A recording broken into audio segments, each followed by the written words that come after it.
사순절 22일 이미 임한 하나님 나라의 은혜와 앞으로 임할 하나님 나라의 영광이 오늘을 사는 위로와 소망이 되기를 기원합니다. 매일 성경 일용할 양식 본문이 다시 누가복음으로 돌아왔습니다. 20절에 바리새파 사람들이 예수님께 하나님의 나라가 언제 오느냐고 묻습니다. 1세기의 유대인들은 한결같이 하나님의 나라가 임할 것이라 믿었습니다. 또 그 나라가 속히 오기를 고대하고 있었습니다. 그래서 언제 오는가의 문제는 늘 그들의 주된 관심사였습니다. 예수님도 말씀하실 때마다 하나님 나라를 이야기하셨습니다. 그렇다면 예수님은 하나님 나라가 언제 임한다고 말씀하셨을까요? 20절 후반부에 예수님이 이렇게 말씀하십니다. 하나님의 나라는 눈으로 볼 수 있는 모습으로 오지 않는다. 또 보아라 여기에 있다 또는 저기에 있다 말할 수도 없다. 보아라 하나님의 나라는 너희 가운데에 있다. 분명한 점은 사람들이 기대하는 하나님 나라와 예수님이 말씀하시는 하나님 나라에 차이가 있다는 사실입니다. 오늘 우리가 기대하는 하나님 나라와 성경이 가르치는 하나님 나라 사이에 혹 차이가 없는가? 여러분은 하나님 나라를 어떻게 이해하고 언제 오리라 기대하십니까? 당시 유대인들은 하나님의 나라가 볼 수 있게 임하는 것으로 이해했습니다. 즉 장소적 개념으로 이해했던 것이죠. 유대 민족을 로마 제국의 오랜 지배에서 해방시켜줄 메시아, 민족 해방 전쟁에서 승리한 개선 장군처럼 메시아가 출현하는 것을 눈으로 볼 수 있으리라고 기대했습니다. 실제로 주전 2세기경에 마카비 가문처럼 유대인 독립을 위해 시리아의 셀루코스 왕조와 싸워서 한동안 독립을 가져다준 역사도 있었습니다. 또 갈릴리 지방에서 유다라는 사람이 민족 해방을 위해 봉기하였을 때나 또 드다라는 사람이 많은 사람들을 이끌고 일어났을 때 그때마다 사람들은 하나님 나라가 여기 있다 저기 있다 들썩거렸습니다. 당시 사람들이 기대한 하나님의 나라는 로마의 식민지에서 해방되어 독립하는 정치적 자유가 있는 곳, 하나님이 택하신 선민으로서 유대인의 복지를 누리는 물질적인 안정과 세상적인 평안이 보장되는 것을 기대했습니다. 이게 그들이 기대한 하나님 나라였고 그리고 그런 때가 언제 오려는지 늘 기다렸습니다. 하지만 예수님이 말씀하신 하나님의 나라는 그와 달랐습니다. 21절에 하나님 나라는 너희 가운데 있다 말씀하셨습니다. 너희 가운데라는 말은 당시 질문을 하던 바리새인 가운데에서 말씀하고 계신 예수님을 통해 하나님의 나라가 이미 임했다는 뜻입니다. 하나님의 나라는 예수님의 존재, 예수님의 인격, 예수님의 설교, 예수님의 사역과 함께 이미 임했다 하신 것입니다. 누가복음 11장 20절에서 내가 하나님의 능력을 힘입어 귀신들을 내쫓으면 하나님의 나라가 너희에게 이미 온 것이다 라고 말씀하셨습니다. 예수님께서 귀신을 쫓아내시고 병든 사람들을 고쳐주시고 무리를 걸으시거나 오병이어로 5,000명을 먹이시는 등 초자연적 기적을 행하시는 것은 모두가 다 하나님의 나라가 이미 와 있다는 증거라고 말씀하십니다. 다시 말해 성자 예수 그리스도께서 육신을 입으시고 이 땅에 오셔서 사탄이 행사하는 죽음의 권세를 몰아내시고 깨어진 샬롬을 회복하시고 치유와 회복과 구원을 가져다 주고 계신다면 그것은 바로 하나님의 통치가 하나님의 나라가 이 땅에 이루어지고 있다는 증거이며 또한 이 땅에 이미 하나님의 나라가 임했다는 증거라고 말씀하시는 것입니다. 한마디로 예수님은 하나님의 나라가 예수님을 통해 이 땅에 이미 임했다라고 선포하신 것입니다. 그런데 예수님은 하나님의 나라가 또 앞으로 임하게 될 것이다 라고도 말씀하십니다. 22절에 그리고 제자들에게 말씀하셨다. 너희가 인자의 날들 가운데에서 단 하루라도 보고 싶어 할 때가 오겠으나 보지 못할 것이다. 예수님이 말씀하시는 인자의 날은 예수님이 재림하실 때 있게 될 심판의 날입니다. 그 심판의 날은 역사의 끝날에 올 것이기에 아직 임하지 않았으며 예수님이 재림하실 때 그 날이 오면 하나님의 나라는 완성될 것입니다.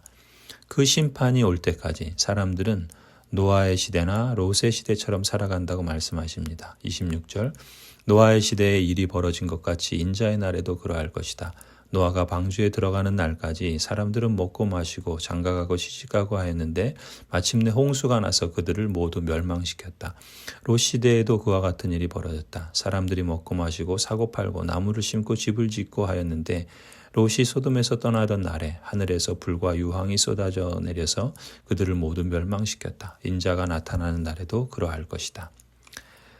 그런데 하나님의 언약 백성 여러분, 우리가 유념해야 할 사실은 오늘날 수많은 사람들이 노아나 롯의 시대처럼 살아가고 있다는 점입니다. 노아의 시대나 롯의 시대처럼 먹고 마시고 장가가고 시집가고 사고 팔고 나무를 심고 집을 짓는 평범한 일상 중에 갑자기 심판의 날이 닥쳐올 것이라 예수님은 말씀합니다. 두려운 사실은 31절에서 35절을 보면은 그날엔 한 가족 중에도 심판을 받을 사람과 구원을 얻을 사람이 갈리게 될 것이라 말씀합니다. 37절에 누구든지 자기 목숨을 보존하려고 애쓰는 사람은 잃을 것이요 목숨을 잃는 사람은 보존할 것이다 말씀합니다.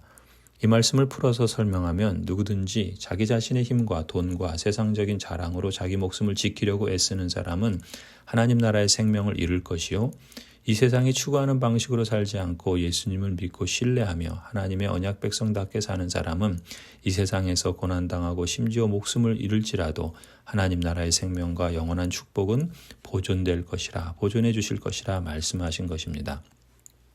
따라서 심판의 날은 하나님 나라와 무관한 사람에겐 두려움의 날이 되겠지만 하나님 나라의 언약 백성들에겐 두려울 것이 전혀 없는 오히려 소망의 날이요 축복의 날이 될 것입니다. 그렇다면 성도 여러분, 인자의 날, 곧 영원한 심판과 구원이 확증되는 날은 언제 오는가? 그날은 은밀하게 오지 않고 모든 사람이 다 볼 수 있도록 올 것입니다. 23절에 사람들은 인자가 보라 저기 있다, 보라 여기 있다 유혹하겠지만 예수님의 재림은 국지적인 일이 아닙니다. 초림 때처럼 지구촌 한 구석에서 은밀하게 일어나지 않습니다. 또 신천지와 같은 이단들이 주장하는 것처럼 마치 자칭 특별한 사람들에게만 보이는 예수님의 재림이 아닙니다. 그날은 모든 사람이 다 볼 수 있도록 올 것입니다. 또 어디에서 그런 일이 일어나는가? 제자들의 질문에 예수님께서 말씀하십니다. 37절에 주검이 있는 곳에는 또한 독수리들이 모여들 것이다. 독수리가 모이면 주검이 있음을 알 수 있듯이 애써 찾지 않아도 누구나 인자의 심판의 날을 인지할 수 있을 것입니다. 하나님의 언약 백성 여러분, 하나님의 나라는 이미 이 땅에 임했습니다. 그러나 아직 완성되지 않았습니다. 머지않아 예수 그리스도께서 재림하실 때 이 땅을 심판하시고 하나님의 나라를 완성해 주실 것입니다. 우리는 예수님이 말씀하신 이 진리를 믿고 신뢰하기에 그날이 올 때까지 다르게 살고자 힘써야 할 것입니다. 심판의 날이 곧 구원의 날이 될 것을 믿기에 소망의 날을 앞서 살아가야 하겠습니다. 우리가 주일 예배 때마다 부르는 하나님 나라 복음의 노래를 기억하시지요. 그 노래가 우리의 삶이 되고 이정표가 되고 실제가 되어서 날마다 이미 임한 하나님 나라의 복을 실감할 수 있기를 기원합니다. 개인의 종말이 와도 그리고 역사의 종말이 와도 우리는 두려움이 아니라 소망과 감격과 감사 가운데 그날을 온전히 기다리는 삶이 되기를 축원합니다. 아멘. 오 주 나의 하나님, 새날의 일들을 만나기 전에 마음 가난한 경배를 드리기 위해 제가 주님 앞에 무릎을 꿇습니다. 결코 저 혼자만의 힘으로 감당하라고 저를 부르시지 않았고 매 순간 주께서 임재하여 동행하시고 은혜로 강건케 하심을 확신하며 감사드립니다. 우리 인간의 모든 삶마다 우리를 위해 육신을 입으시고 몸소 유한한 인간의 모든 변화들을 경험하신 우리의 주요 구주이신 예수 그리스도의 발자취로 인하여 주께 감사드립니다. 오늘 제가 일터로 나아갈 때 저를 둘러쌀 많은 영적인 실제들로 인하여 주께 감사드립니다. 하늘의 천군들로 인하여 자기 일을 쉬고 있는 성도들로 인하여 족장들과 선지자들과 사도들로 인하여 존귀한 순교자들로 인하여 모든 거룩하고 겸손한 이들로 인하여 주님의 위대하신 이름을 찬양하고 경배합니다. 오 하나님, 주께서 저를 그리스도의 교회의 일원으로 불러주신 것을 인하여 기뻐합니다. 제가 어디를 가든지 이 거룩한 교제를 의식하게 하므로 외로울 때 기운을 얻고 사람들 틈에서 보호를 받고 유혹에 맞서 강건해지고 모든 정의롭고 자비로운 행위들을 행하도록 격려를 받게 하소서. 주님의 제자들로 하여금 빛으로서 어두운 세상을 비치게 하신 예수 그리스도시여, 이 세대의 세상 앞에서 주님의 교회를 대표하는 저희가 범하고만 많은 연약함들과 잘못들을 부끄럽게 참여하는 마음으로 주님 앞에 고백합니다. 특별히 저도 마찬가지였음을 고백합니다. 이제 간구하오니 저의 나약한 증거와 보잘것없는 자비와 메마른 열정을 용서하여 주옵소서.